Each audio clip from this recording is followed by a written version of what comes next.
Баршаңызға қайырлы күн достар. Бүгін сіздердің назарларыңызға өте ерекше самсаны ұсынатын боламын. Дәл мұндай самсаны бұрын-соңды жеп көрмегеніңізге сенімдімін. Сондықтан видеоны соңына дейін тамашалап, менімен бірге болыңыздар. 300 мг жылы сүтімізге 1 шай қасық ашытқы, 1 шай қасық тұз және де 1 ас қасық қант қосып, жақсылап араластырып, жұмыртқа мен сұйық майды қосып, жұмсақ қамыр елейтін боламыз. Достар, әдеттегідей рецепттің барлық мөлшерін төменде описаниеға қалдырып кетемін, сол жерден қарап көрсеңіздер болады.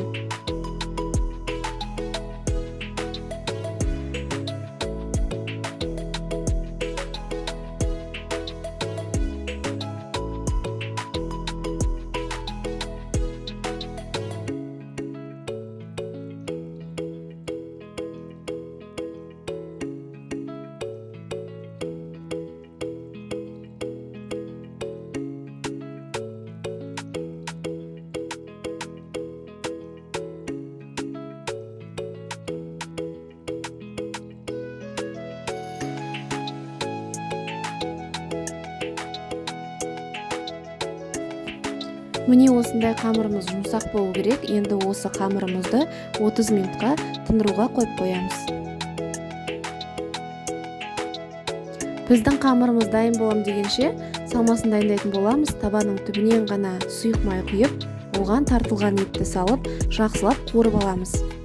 Дәміне қарай тұз, бұрыш қосуды да ұмытпаймыз.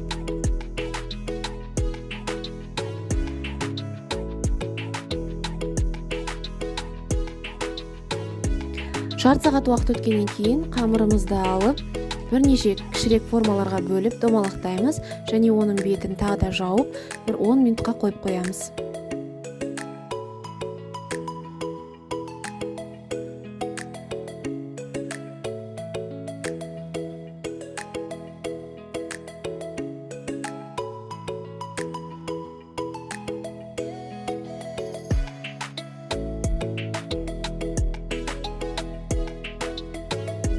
Бұл самсаға екі түрлі салма қолданатын боламыз. Оның біріншісі картоптан дайындалған пюре және де екіншісі қуырылған ет. Енді қамырымызды бір-бірлеп өте жұқа қылып жая бастаймыз.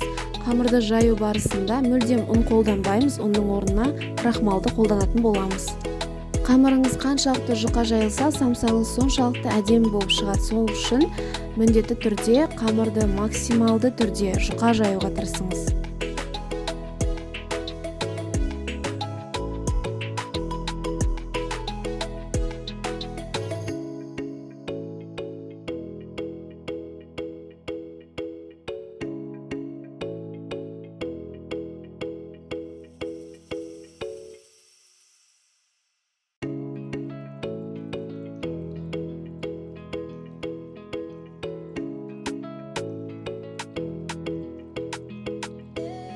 Жайылған қамырымыздың бетіне сұйық майды жағып, ең бірінші картоптан жасалған пюрені саламыз, оның бетіне қуырылған етті саламыз.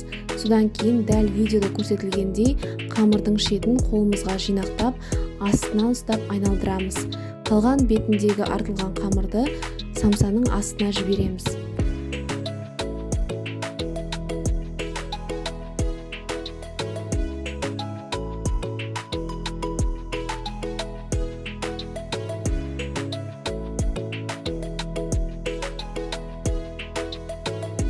Сіздерге түсінікті болу үшін тағы да бір көрсетіп кетейін, мұқият қараңыз.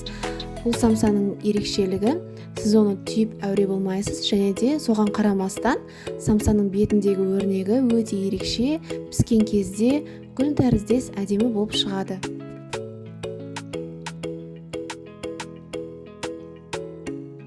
Самсаның барлығын дәл осы әдіспен дайындап алғаннан кейін қызып тұрған пешке салып 200 градуста беті қызарғанша пісіріп аламыз.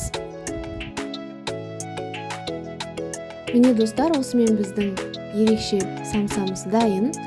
Ыстық шаймен ұсынсаңыз өте керемет, тойымды әрі өте дәмді. Баршаңызға ас болсын, міндетті түрде дайындап көріңіздер. Видео ұнаса лайк басып, комментарий жазуды ұмытпаңыз. Арнаға тіркеліп қойыңыздар.